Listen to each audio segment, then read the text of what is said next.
नहीं स्टार्ट करें। कोशिका झिल्ली, अर्ध पारगम्य झिल्ली होते हैं ना जी। अब अर्ध पारगम्य झिल्ली का मतलब होता क्या है? अर्ध पारगम्य झिल्ली बोलो या चयनात्मक पारगम्य झिल्ली, लेकिन मुख्य रूप से क्या बोला था इसको? चयनात्मक पारगम्य झिल्ली। अर्ध पारगम्य झिल्ली का मतलब होता है जिससे क्या हो, द्रव आर पार होता है, मुख्य रूप से कौन? पानी। चयनात्मक पारगम्य झिल्ली का मतलब जिसका उसके मतलब अगर ये जंतु का शरीर में मतलब जो सबसे बाहरी परत क्या है? कोशिका झिल्ली में।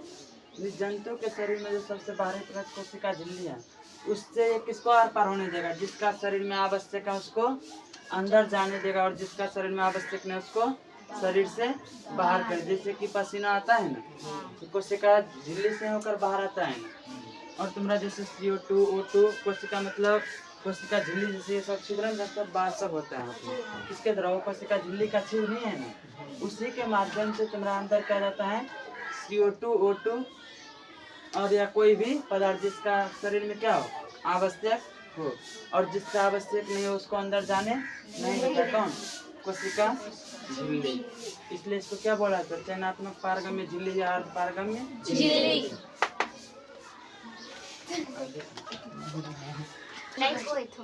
हो गया सब।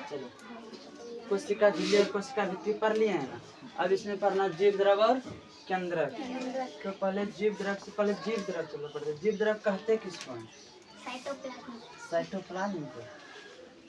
ऐसे नहीं बना। जीव द्रव इसी को क्या बोलते हैं? साइटोप्लाज्म। अब जीव द्रव कहते किसको? कोशिका जैसे कि हैं कोशिका, इसमें द्रव जो होता है उसको क्या बोलते हो? जीव द्रव या कोशिका द्रव? इसको बोलते हैं साइटोप्लाज्म, इसको नहीं। यानी कोशिका में जो द्रव होता है उसको कोशिका द्रव या साइटोप्लाज्म। अब इसमें केंद्रक भी होते हैं ना, केंद्रक और बहुत सारे माइटोकॉन्ड्रिया, लाइसोसोम, अंतःप्रद्रवी जालिका, ये सब क्या कोशिकांग है ना जी। और इसमें केंद्रक भी है। और जीव द्रव किसको बोलते हैं? यानी कोशिका द्रव एवं केंद्रक तथा एन कोशिकाओं के सम्मिलित रूप को क्या बोलते हैं? जीव द्रव। और इसके अंदर जो द्रव है उसको क्या बोलोगे? केंद्रक द्रव। केंद्रक को क्या बोलते हैं? नाभिक भी बोलते हैं, नाभिक। जीव द्रव कहते किसको? पहले कोशिका द्रव, कोशिका द्रव प्लस केंद्रक। केंद्रक अगर केंद्रक बोल जाए तो उससे में आ गया केंद्रक द्रव्य भी ना जी, प्लस एन कोशिका। कोशिकांग मतलब कोशिका का अंग। कोशिका अंग क्या क्या होता है? माइटोकॉन्ड्रिया, लाइसोसोम, इसमें जितना भी जो भी पाया जाता है। यानी कोशिका द्रव इसमें जितना तरल है वो केंद्रक ये, और इसमें जितना इनको माइटोकॉन्ड्रिया, लाइसोसोम जो भी सब पाए तो उस सब के सम्मिलित रूप में एक साथ अगर मिला दे तो उसको क्या बोला जाता है? जीव द्रव बोला जाता है। अब जीव द्रव का सबसे पहले खोज किसने किया? 1835 में फेलिक्स डुजार्डिन। किसने किया था? सूक्ष्म जीव। किसने किया था? सूक्ष्म जीव। कहीं कहीं पर क्या होगा? जंतु। 1835 में सूक्ष्म जीव में किसने खोज किया था? डुजार्डिन।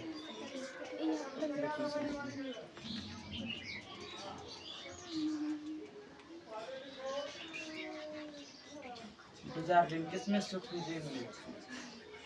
कब? 1835 में डुजार्डिन सूक्ष्म जीव में। और उन्होंने जो है सूक्ष्म जीव में क्या देखे थे? एक तरल पदार्थ देखे थे। उस तरल पदार्थ का नाम क्या दिया था? सारकोड। यानी 1835 में डुजार्डिन ने सूक्ष्म जीव में एक तरल पदार्थ को देखा जिसका नाम क्या दिया? सारकोड। जब इसी का बाद में अध्ययन हुआ 1839 में, 1839 में पुरकिंजे ने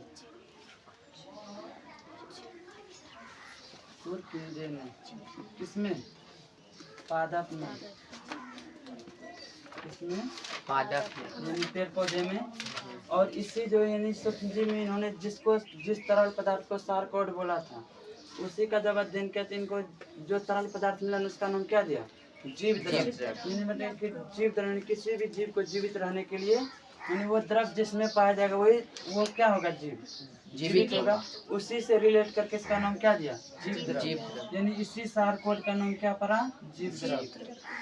कब 1839। अगर पूछा जाए जीव द्रव का खोज किसने किया पुरकिंजे ही बोलो। अगर पूछा जीव द्रव का खोज सर्वप्रथम किसने किया जिसका नाम क्या दिया सार कोड। और जीव द्रव नामकरण किसने किया पुरकिंजे। कब 1839। और एक वैज्ञानिक था 1861 में मैक्सवेल नामक वैज्ञानिक। कौन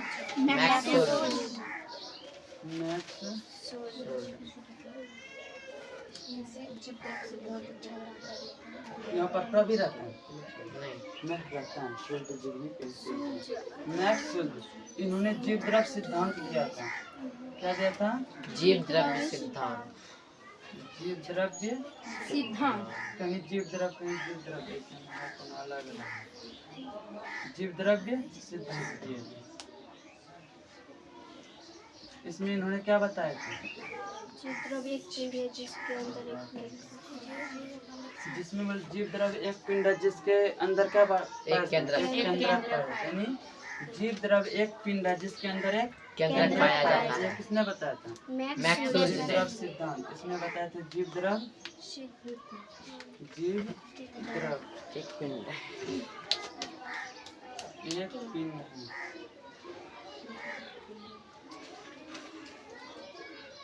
जिसके अंदर एक केंद्रक पाया जाता है। जिसके अंदर एक केंद्रक पाया जाता है। और बोला था कोई भी जीव जीवित है किसके कारण जीव द्रव के कारण। क्या बताया था कोई भी जीव जीवित है किसके कारण जीव द्रव के कारण। इसको लिखना है कोई भी जीव जीवित है तो किसके कारण जीव द्रव। कोई भी जीव द्रव के कारण ही जीवित है।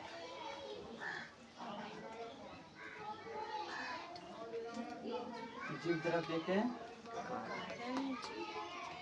कारण ही जीवित है। और एक क्वेश्चन आता है कि जीवन का भौतिक आधार जीव द्रव को किसने माना 1868 में। 1868 में हक्सले इन्होंने बताया जीवन का भौतिक आधार जीव द्रव। जीवन का भौतिक आधार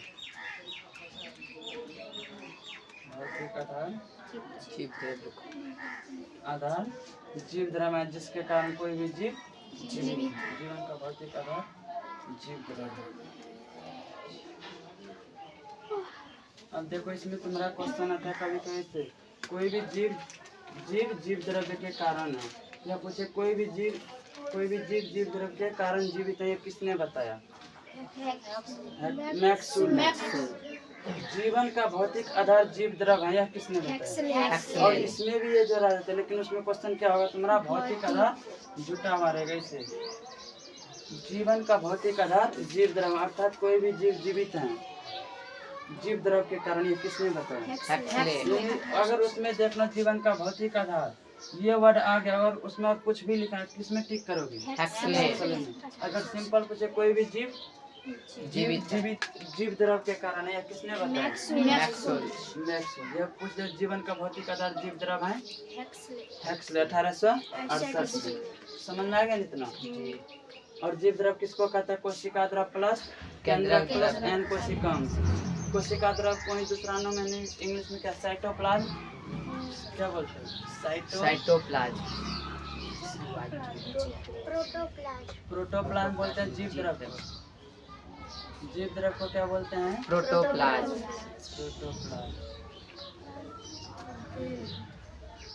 समझ में आ गया ना कितना। अब इसमें तुम्हारा आ गया है केंद्रक।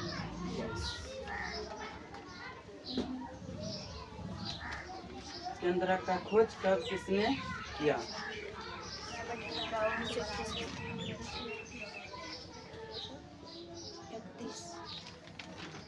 केंद्रक का खोज किसने? रॉबर्ट ब्राउन ने कब किया? 31 ईस्वी में। पूरे मिटा 1831 में रॉबर्ट ब्राउन।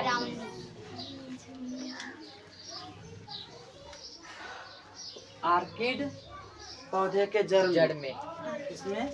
आर्किड पादप के जड़ में। यानी आर्किड पादप के जड़ में।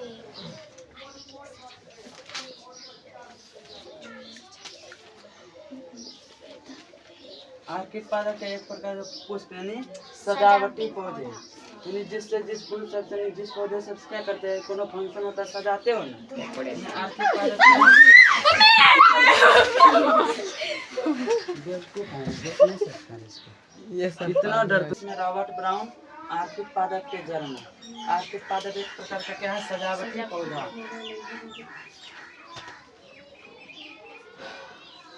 सजावटी पौधा। और क्या बताते, मतलब इस केंद्रक को क्या कहा जाता है? अनुवांशिक क्रियाओं का नियंत्रण। केंद्रक को कहा जाता है प्रबंधक। प्रबंधक। कोशिका का प्रबंधक।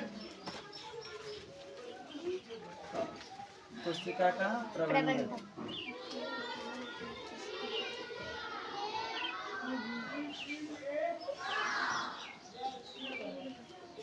कोशिका का प्रबंधक किसको कहा जाता है? केंद्रक। क्यों कहा जाता है? क्योंकि ये क्या करता है? सभी अनुवांशिक क्रियाओं को नियंत्रित नियंत्रित करता करता है। क्वेश्चन पूछे, कोशिका का मैनेजर या प्रबंधक किसे कहते हैं? केंद्रक को। क्यों कहते हैं? क्योंकि ये क्या करता है? जैसे अनुवांशिक माइटोकॉन्ड्रिया लाइसोसोम सबको ये क्या करता है? मतलब नियंत्रित करके सही से कार्य करे, क्या करता है? वो बना करके नियंत्रित कौन रखता है? केंद्रक। और अनुवांशिक क्रिया मतलब क्या? जैसे डीएनए, आरएनए ये सब। और आरएनए सिर्फ विषाणु में होता है अनुवांशिक, सभी डीएनए में होते हैं क्या? अनुवांशिक गुण। और विषाणु में किस में होते हैं? आरएनए में अनुवांशिक गुण। एक हो गया कोशिका का प्रबंधक, एक हो गया क्या कि डीएनए यानी अनुवांशिक क्रिया का नियंत्रण कौन करता है? अनुवांशिक क्रिया का नियंत्रण। क्रिया का नियंत्रण। और केंद्रक किसमें नहीं पाया जाता? प्रोकैरियोटिक कोशिका में नहीं पाया जाता और यूकेरियोटिक कोशिका में पाया जाता है। प्रोकैरियोटिक कोशिका में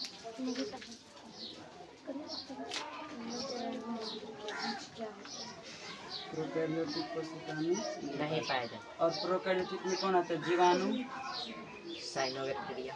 साइनोबैक्टीरिया,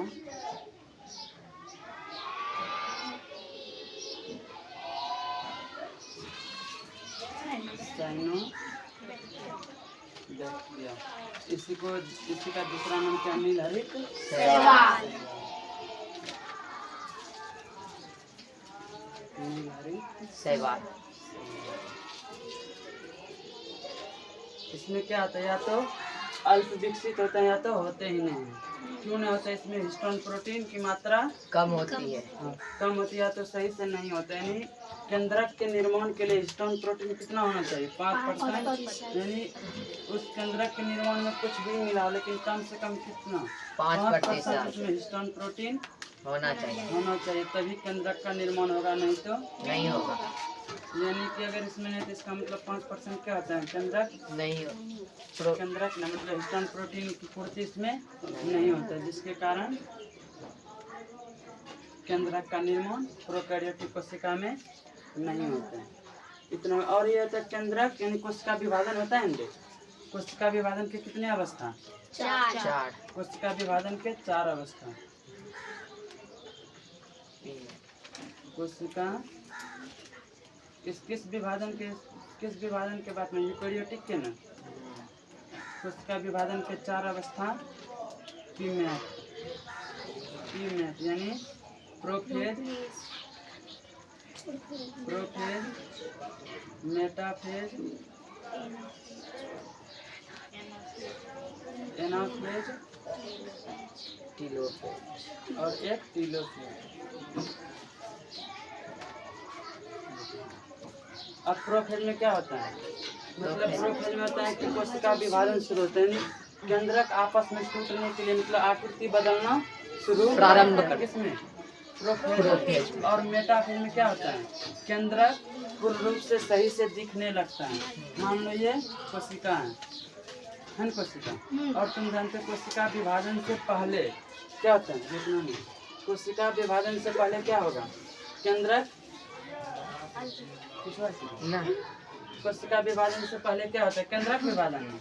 अब केंद्रक विभाजन किसमें शुरू होगा? प्रोफेज में, यानी केंद्रक अपना आकार बदलने लगता है। किसके लिए?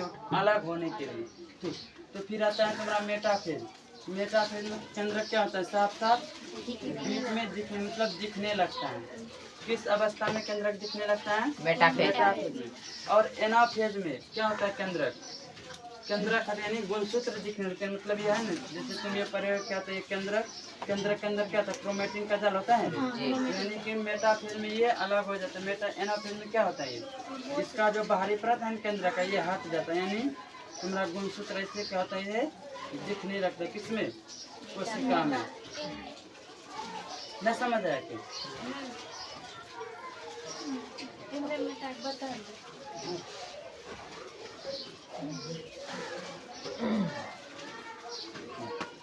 यहाँ तक आ गए। कोशिका विभाजन के चार अवस्था, प्रीमेट, प्रोफेज, मेटाफेज, एनाफेज और टीलोफेज। प्रोफेज में क्या होता है? कोशिका विभाजन शुरू होता है। कोशिका विभाजन का मतलब क्या? केंद्रक अपना आकार बदलना शुरू कर देता है, वो अलग होने के लिए। और इसमें मेटाफेज में क्या होता है?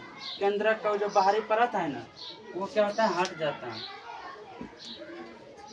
ये है कोशिका। और पड़े जो केंद्रक के बीच में क्या होता है? जाल जैसी संरचना होता है, जिसको क्या बोलते हो? क्रोमेटिन। क्रोमेटिन का जाल बोलते हो ना। और ये क्या करता है? मेटाफेज में ये जाल तुम्हारा हट जाता है। जाल हट जाता है तो फिर ये संरचना कैसे बना लेता है? इसमें ये सब अलग हो जाता है। यानी ये क्या है? गुणसूत्र। यानी इसमें क्या होता है? गुणसूत्र दिखने लग जाता है। क्वेश्चन पूछा जाता है क्या कि गुणसूत्र या तो बीच में आ जाता है या तुम्हारा केंद्र दिखने लगता है। गुणसूत्र भी दिखने लगता है और गुणसूत्र बीच में भी आता है, इससे भी पूछा जा सकता है। और एनाफेज में क्या होता है? ये नए कोशिका का निर्माण करता है। नए कोशिका का निर्माण। ना अलग हुआ अब ये क्या होता है? इसमें अलग होने लगता है। कौन अलग होने लगता है? केंद्र। प्रोफेज में गुणसूत्र ये पहले बार दिखता है किसमें? मेटाफेज में ना। और ये गुणसूत्र अलग, मतलब ये कोशिका के साथ क्या होने लगता है? अलग, मतलब ये विभाजन करेगा। मतलब जैसे ये कि तुम्हारा गुणसूत्र ये अलग हुआ, इसको काट के अलग होगा, फिर यहाँ से ये अलग होगा, फिर इधर से, मतलब कोशिका अलग अलग होगा। ये तुम्हारा होगा किस फेज में? एनाफेज में। और टीलोफेज में फिर क्या होगा? नए कोशिका का निर्माण करते हैं। फिर तुम्हारा ये नए कोशिका बन जाएगा। तुम्हारा कोशिका और इसमें केंद्रक और इसके बीच में क्रोमेटिन का जाल। ये किस अवस्था में होता है? टीलोफेज में ना। आया समझ में? समझ में आया है नहीं?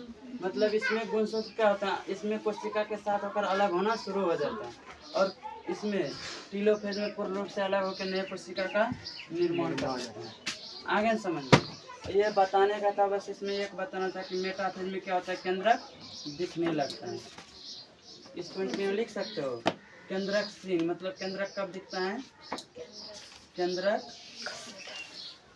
दिखने किस अवस्था में दिखने लगता है? मेटाफेज अवस्था में। समझ में आ गया ना सब? चलो कितना देर करता है?